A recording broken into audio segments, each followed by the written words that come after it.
According to President Donald Trump, all Israeli hostages could be released very soon. It has been 2 years since they were kidnapped by Hamas terrorists. Jewish students and community members honored those victims of terror at a vigil on campus Tuesday. KVAL's Tiffany Lewis joins us now with a recap. Tiffany. Sar Baruch, 24. Yoshua Luito Molel, 21. 20.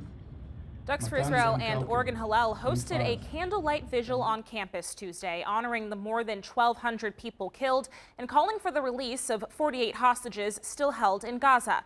It was a night of candlelight, prayer, and reflection. Student leaders read poems and the names of remaining hostages. Students also shared personal reflections about traveling to Israel this summer, saying their visits to October 7 sites left them forever changed. Tonight is about remembering human lives and affirming our shared hope for peace and healing. 731 days ago, lives were shattered and families fractured. Even though 2 years have passed since October 7th, it is still October 7th for Israel. Since October 7th, Jewish students across the country have faced rising anti-Semitism on campus and emotional isolation. But they say events like this help rebuild community and sustain hope. And last month, Oregon Hillel led a student group to Israel to see the October 7th sites and bear witness to the trauma and complexity of the Middle Eastern region. I was one of 12 student leaders selected for this Perspectives trip that provides an opportunity to listen, ask questions, and learn from Israelis and Palestinians. I compiled footage from the trip. This report zeroes in on what we learned about October 7th, the state of Israel, and this pivotal time in Jewish history. In early September, a dozen UO students flew from Eugene to Tel Aviv on a trip sponsored by Oregon Hillel. For most of us, it was our first time in the Middle East. For many, we felt the need to visit Israel after witnessing nearly 2 years of unabated Jew hatred and extremism on both sides of the Arab-Israeli conflict. Our second day, we traveled to Israel's southern border to see for ourselves what happened on October 7th. At the Nova Festival site, less than 2 miles from the Gaza border, we stood where hundreds were tortured and killed by Hamas terrorists. 360 people were murdered or taken hostage on that day. The site is now a living memorial, and Rita Yadid told her unflinching story of survival. You have bars, you have tents where people were hiding in, and they just shooting everywhere, and at the same time screaming out loud, Allahu Akbar, Idbach al-Yahud. God is great, slaughter all the Jews. Allahu Akbar, Idbach al-Yahud. Allahu Akbar, and they're getting closer, until they got so close to us, right outside of our ticket booth, where I felt like they're already invading my body just from the screaming of understanding that someone is out there to murder me and to kill me. Just a few minutes away is Kfar Aza, a kibbutz now mostly deserted since it was invaded, entire families destroyed. Kfar Aza was one of the hardest hit kibbutzim on the 7th.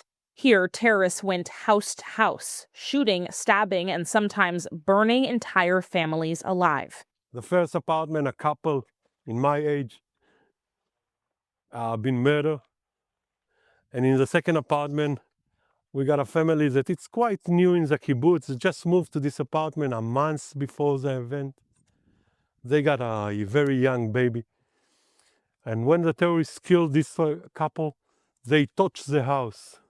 And a hostage family member fighting to free all remaining hostages held in Gaza spoke to us about the depth of pain still haunting the Israeli people. I am afraid because we know for a fact that our hostages, they pay the price on every decision our government makes. We know it. And I feel lucky for being able to bury my brother and niece, because I got the full circle. But many people are still waiting. We ended the first day at the Western Wall, the last standing wall of the Second Temple, where Jews have prayed for centuries. That same night, a massive protest outside our hotel in Jerusalem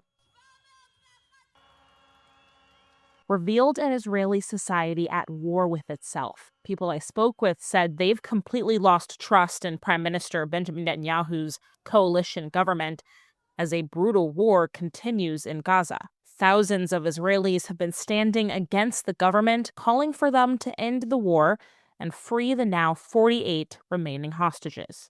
The next day, we toured the old city of Jerusalem, peeling back the layers of history in the land, Jewish, Christian, and Muslim.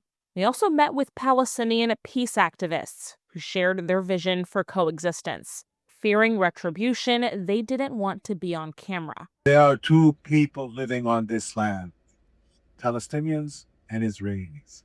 And the two people should have the right to live in safety and security on this land. You need to pass the message that there are extremists on both sides. We can no longer generalize it's always the Palestinians' fault or it's always the Israelis' fault. There are extremists on both sides that are ruining it for everyone. Tell these people yelling intifada on campus that an intifada will not bring about anything. We've had two already and nothing was achieved. The activists we spoke with say lasting peace will require normalizing trust between Israelis and Palestinians. Our last day in Jerusalem, we visited Yad Vashem, Israel's Holocaust Museum, where we walked through hallways of evidence and testimony. We can create a new nation to be proud of, and we'll be led by hope. Because as I said, hope dies last. And some would say that hope never dies.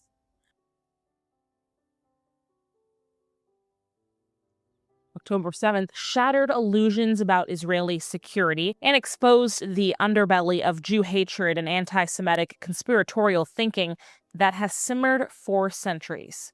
Visiting the land revealed to our group a complex truth, that the majority want peace but are held hostage by extremists, manufacturing a cycle of needless violence. I'm Tiffany Lewis reporting.